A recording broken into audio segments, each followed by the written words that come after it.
नमस्कार. लोकसभा निवडणुकीसाठी शिंदे गटाकडून अजून अद्यापही त्यांच्या उमेदवारांच्या याद्या जाहीर होत नाहीये.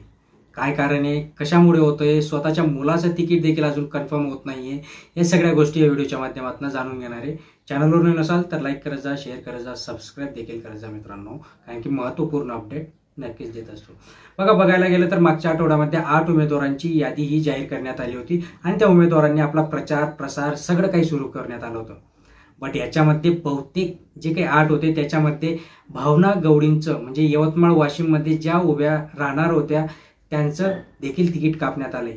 स्वतःला तिकीट मिळावं म्हणून भावना गवळी यांनी वारंवार एकनाथ शिंदेंशी चर्चा सुरू ठेवली, मुंबईच्या वाऱ्या केल्या, विनंती केली असो किंवा भावा बहिणीचं नाताचं त्यांनी समर्थन केलं असो, बट अनफॉर्च्युनेटली त्यांचं तिकीट कापण्यात आलं आणि तिथे दुसऱ्यांना तिकीट देण्यात आलं. ज्यावेळेस प्रचार सभेमध्ये एकनाथ शिंदे गेले त्यावेळेस त्यांना लक्षात आलं की भावना गवळी या नाराज झाल्या आहेत आणि त्यांची अनुपस्थिती बघता हे त्यांना कळून चुकलं.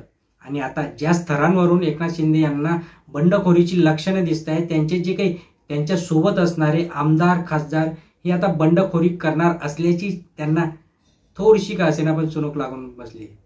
आणि ते लक्षात घेता ते आता वारंवार आवाहन करताय, प्रत्येक सभेमध्ये जाऊन ते सांगताय की बंडखोरी करू नका, युती धर्म पाळा. पण हे जे बोलत असताना त्यांनी एक गोष्ट देखील लक्षात घ्यायला पाहिजे की आपण स्वतः बंड करून उद्धव बाळासाहेब ठाकरे यांच्याशी बंड करून आपण एवढा मोठा पक्ष बळकावला आणि बीजेपी मध्ये सामील झालो. हे तर बघायला गेलंय खासदार आहे, यांना तर कुठली ना प्रॉपर्टी मिळणार आहे पक्षाची, न कुठलं काय मिळणार आहे, न कुठलं नेतृत्व मिळणार आहे. मग हे लोक कधी पण पक्ष सोडून जाऊ शकतात हे आता शिंदेंना कळून चुकलंय.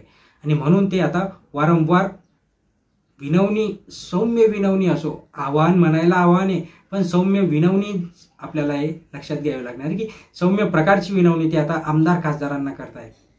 हे तर झालं लोकसभेचं. नाशिकची जागा सुद्धा आता त्यांच्या हातातून निसटण्याची चिन्हे आहेत. बट ते सांगताय की नाशिकची जागा आपल्याकडेच. आज सकाळचं जे उदाहरण जर बघायला गेलं तर एकनाथ शिंदेचे चिरंजीव श्रीकांत शिंदे यांना उमेदवारी मिळायला नको म्हणून तिथले जे काही स्थानिक आमदार खासदार आहेत यांनी एक मोठ्या प्रकारचा मोर्चाच तिथे काढलेला बघायला मिळतोय. अशा परिस्थितीत काय होणार आहे, पक्षाचं काय होणार आहे, शिवसेना शिंदे गटाचं काय होणार आहे, हे तर झालं लोकसभेचं. विधानसभेला केवढा मोठा बंड होऊ शकतो याची आता चुणक यांची देखील त्यांना आता कल्पना येऊन चुकली आहे आणि म्हणून ते आता विनवणी करतायत. बघूया अजून काही अपडेट असणार आहे, काय होणार आहे याच्यासाठी नक्कीच आपला आणि तुमचा संपर्क होत असणार आहे. त्यासाठी तुम्हाला चॅनलवर सबस्क्राईब करून ठेवावं लागणार आहे, लाईक करायचं, शेअर करायचं, शेजारी घंटीचं बटन देखील ऑन करावं लागणार आहे. धन्यवाद.